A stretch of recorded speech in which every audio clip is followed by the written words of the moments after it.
오늘 성탄절 아침에 마태복음 1장 18절에서 25절의 말씀을 가지고 임마누엘의 이름으로 오시는 예수님이라는 제목으로 하나님의 말씀을 함께 나누기를 원합니다.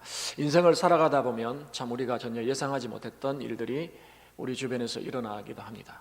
또 그런 일들로 인해서 우리가 정말 깜짝 놀라고 와, 어떻게 이런 일이 내 인생에 일어날 수 있을까 하는 그런 참 충격을 받을 때도 있습니다. 내가 계획하고 예상했던 것들이 전혀 이루어지지 않고 내가 예상하지 않는 방향으로 인생이 흘러갈 때도 있습니다.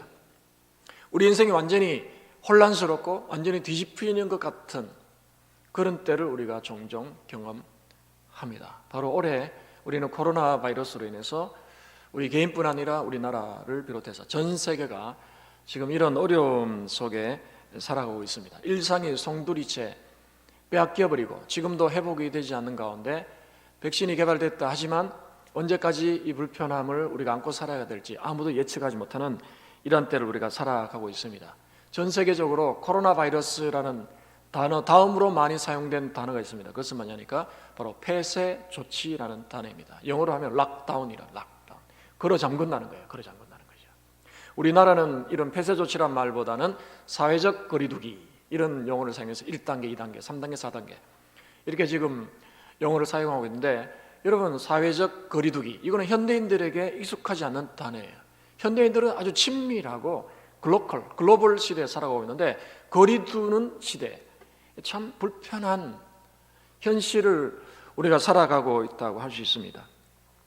요즘 일선 행정을 담당하는 분들이 이제 카톡이나 문자로 성탄 문자를 보냈는데 저도 최근에 국회의원 한 분도 저한테 보내주시고 또 구청장님도 문자를 보냈는데 예전에는 메리 크리스마스잖아요. 지금은 거기에 한자를 더 붙였어요. 메리 세이프 크리스마스. 즐겁고 안전한 성탄절을 보내십시오. 이런 문자를 받았어요. 안전이 중요하다는 거죠. 그 말은 역으로 말하면 우리가 안전을 보장받지 못한 시대에 살아가고 있다는 그것을 우리에게 보여준다고 할 수 있습니다. 2020년 전 예루살렘이 아니고 유대 땅 베들레헴의 한 사람 요셉도 오늘 우리가 경험하는 것 같은 이런 허탈함과 뒤죽박죽 혼란스러운 때를 인생이 완전히 뒤집히는 것 같은 그런 때를 경험했습니다. 바로 요셉이죠. 목공업자인 요셉이었습니다. 이 요셉은 젊은 여인을 사랑스러운 여인을 아내로 맞았습니다. 그래서 약혼을 했습니다. 정혼한 관계라고 했죠. 약혼을 했어요. 오늘날의 어떤 약혼과는 법적으로 상당히 다른 그런 의미를 가지고 있습니다. 그 당시에 약혼이라는 것은 법적으로 부부로 인정이 되는 것이었어요. 법적으로 부부가 돼버린 거예요.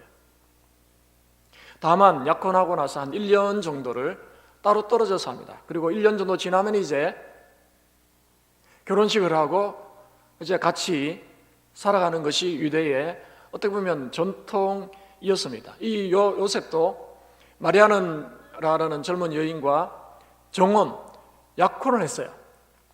법적으로 부부가 됐습니다. 그래서 오늘 20절에 보면 내 아내 마리아를 데려오라 그렇게 했거든요. 아내라고 분명히 말하고 있어요. 그래서 법적으로 부부가 되는 거죠. 남편과 아내가 돼버리는 거예요. 같이 살지는 않지만. 그래서 이 약혼 기간 동안에 한쪽 배우자가 만약에 죽는다면요, 한쪽은 과부가 되고 호라비가 돼버리는 거예요. 법적으로 그렇게 돼버리기 때문에. 그리고 그 관계를 끊는 것은 죽음 아니면 이혼밖에 없었어요.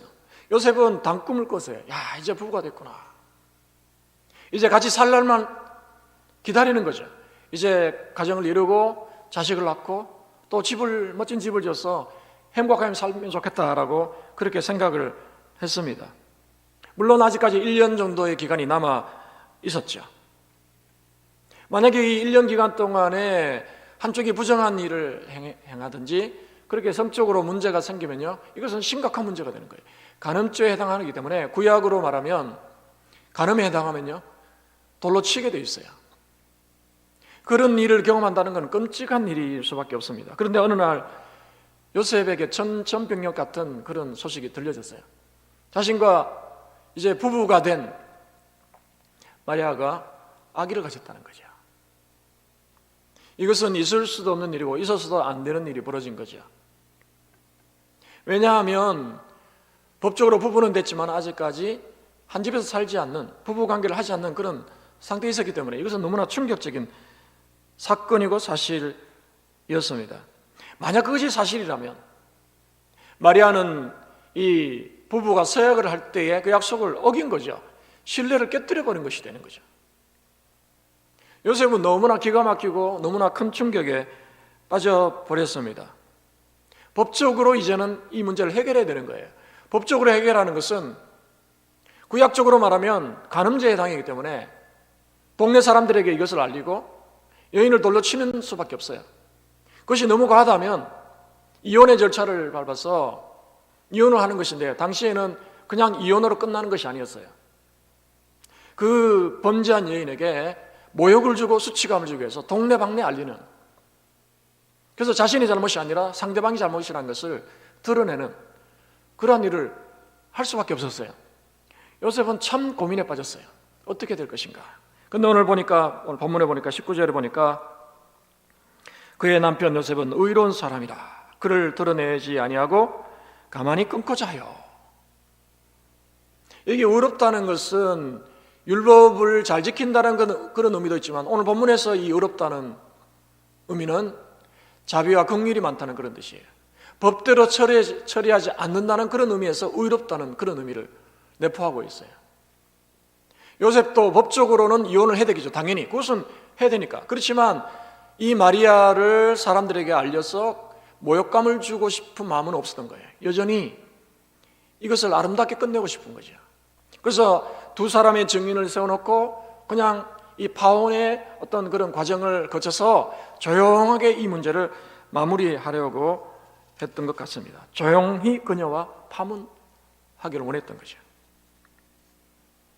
끝까지 그 부정을 저지른 여인을 감싸고 그 여인이 사람들에게 수치를 당하지 않기를 원했던 이 참 의로운 그런 요셉의 모습을 오늘 본문 우리에게 소개하고 있습니다.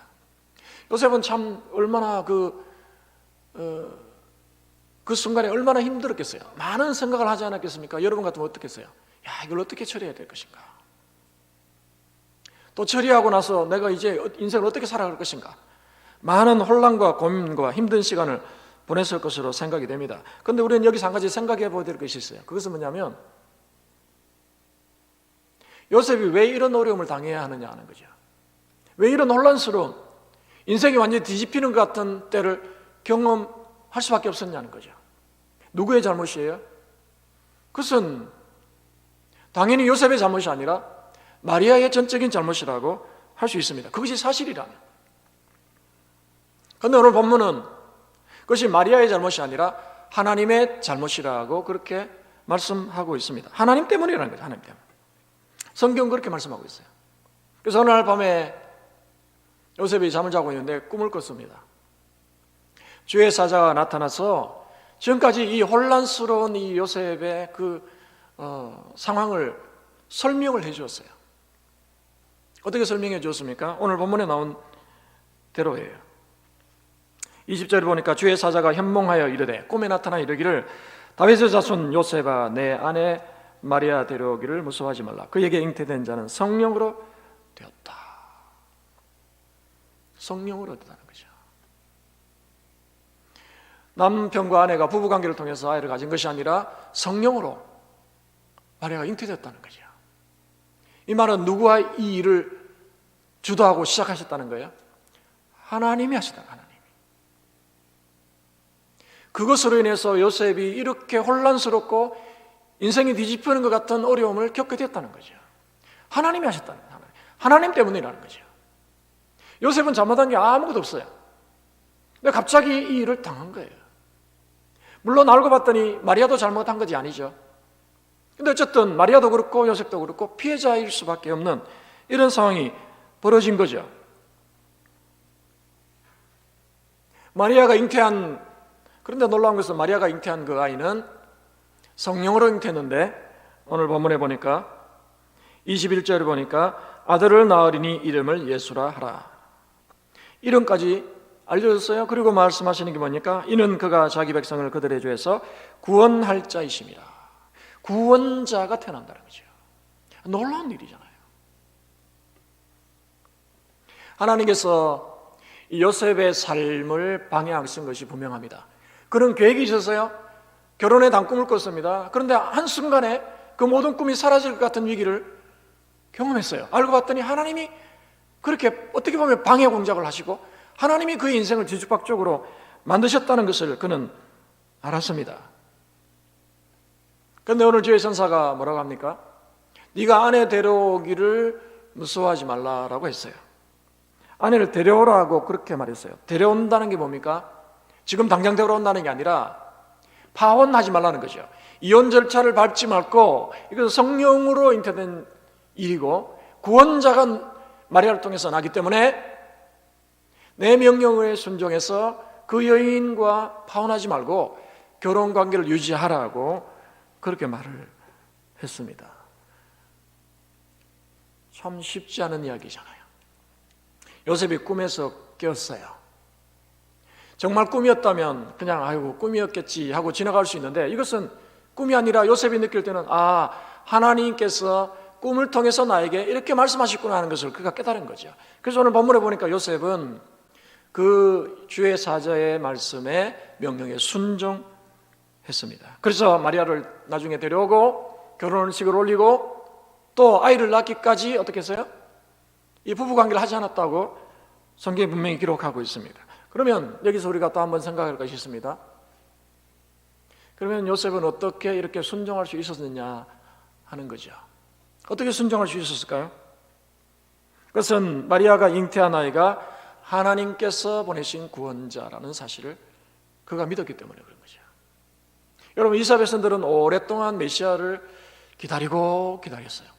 지금도 유대인들 가운데 메시아를 기다리는 사람들이 있다고 할 정도로 메시아를 오랫동안 기다렸어요. 그런데 그 메시아를 누구에게 준다는 거예요?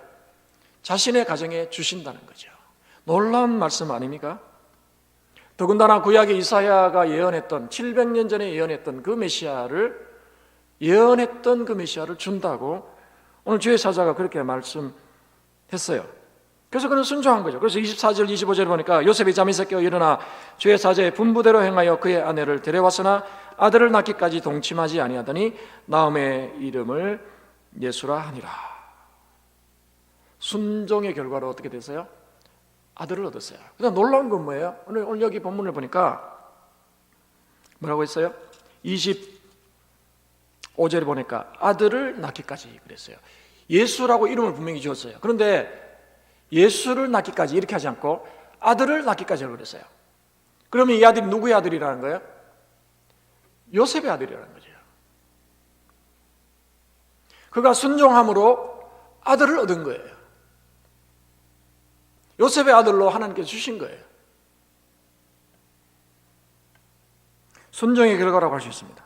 올해 하나님께서 우리의 삶을 방해하셨습니다.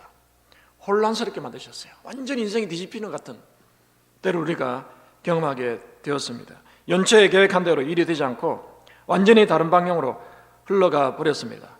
예상하지 않았던 불행한 일들이 우리 주변에서 우리의 삶에서 구체적으로 우리가 경험할 정도로 느낄 정도로 일어났습니다. 요셉이 그랬죠. 그럼에도 불구하고 요셉은 순종했어요. 왜 순종했을까요? 자신의 계획도 중요하고 자신의 생각도 중요하지만 그러나 그것보다도 하나님의 생각, 하나님의 계획, 하나님의 뜻이 훨씬 더 중요하다는 것을 그가 알았기 때문에 순종한 거죠. 저와 여러분도 마찬가지라고 저는 생각합니다. 우리가 혼란스러운 때를 올 한 해 경험했습니다. 여전히 이 혼란 속에서 우리가 살아가고 있습니다. 그럼에도 불구하고 우리가 해야 될 것이 있어요. 비록 우리의 계획이 망가지고 우리의 생각대로 일이 진행되지 않았을지라도 분명히 이 모든 일 가운데 하나님이 간섭하시고 하나님이 계획하시고 하나님의 선한 뜻을 가지고 계시다는 사실을 우리는 믿고 우리는 순종해야 된다는 사실이에요. 요셉이 그렇게 했을 때 오늘 아들을 얻었어요. 그 아들은 어떤 아들입니까? 자신의 육신의 아들이 아니라 오늘 본문에 말한 것처럼 임마누엘의 아들을 얻은 거예요. 하나님이 우리와 함께 하신다. 하나님이 함께 하신다는 거죠.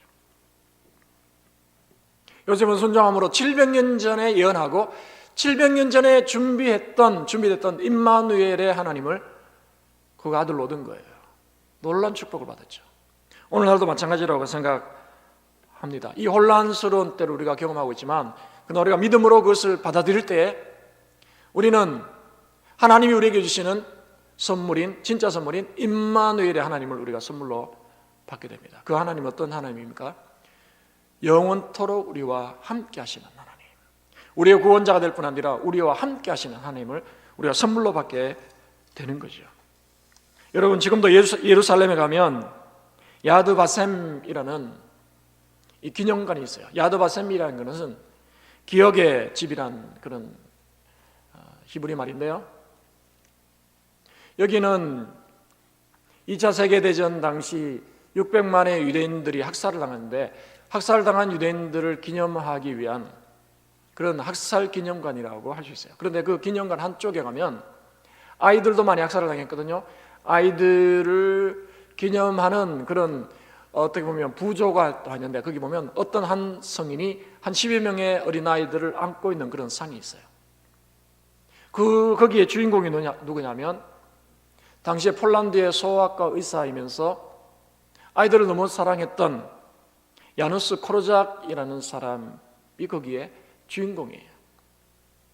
이 사람 이야기를 우리가 한 1분 정도 되는데 영상으로 한번 보면서 설교를 마무리하려고 합니다. 한번 영상을 시청하도록 하겠습니다.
어린아이들의 친구가 되어주기 위해서, 끝까지 그들의 친구가 되어주고 그들의 손을 잡아주기 위해서 그 처형장까지 함께 갔던 야누스 코르작, 참 놀라운 그런 사랑 아니겠습니까?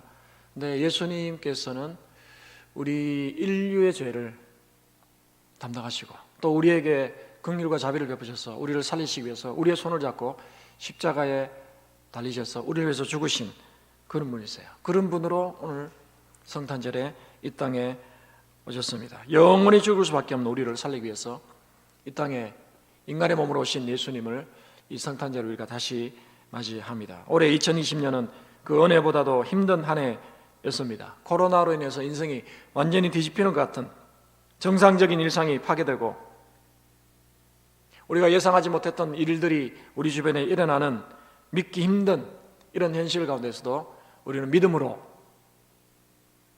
하나님의 뜻이 있음을 믿고 순종하고 나갈 때 하나님은 우리에게 임마누엘의 하나님으로 우리 성탄절에 임하시는 줄로 믿습니다. 그분의 이름은 바로 우리와 영원토록 함께 하시는 분이십니다. 그 주님을 우리가 믿음으로 맞이했으면 좋겠습니다. 그럴 때 주님은 우리의 구원자가 되셔서 우리의 영혼의 구원뿐 아니라 우리 현실의 이 코로나의 문제까지도 때가 되면 해결하시고, 또 문제만 해결되는 것뿐 아니라 그 문제를 해결하는 함으로 인해서 하나님이 우리에게 이 과정을 통해서 주시는 그 놀라운 은혜와 축복을 우리 개인과 우리 한국교회와 전세계 교회와 또 많은 사람들에게 주실 줄로 믿습니다. 이런 은혜를 또 이 성탄절에 함께 누리길 바라고, 또 이후에 주님이 주실 그 은혜와 축복을 또 새해에도 만끽함으로 인해서 비록 현실은 힘들지만 그러나 하나님이 우리와 늘 함께 하신다는 임마누엘의 이름으로 오신 그 주님을 붙들고 나아감으로 날마다 승리하시고 주님이 주시는 또 평강과 기쁨을 누리는 여러분 모두가 되실 수 있기를 축복합니다. 또 이후에 우리가 성탄절 칸타타를 우리가 함께 들을 텐데요, 이 칸타타를 통해서 우리도 함께 동참해서 이 놀라운 임마누엘의 하나님으로 임하신 주님을 이렇게 감사하고 또 함께 마음으로 찬양하는 그런 복된 은혜로운 시간 될 수 있기를 예수님의 이름으로 축복합니다.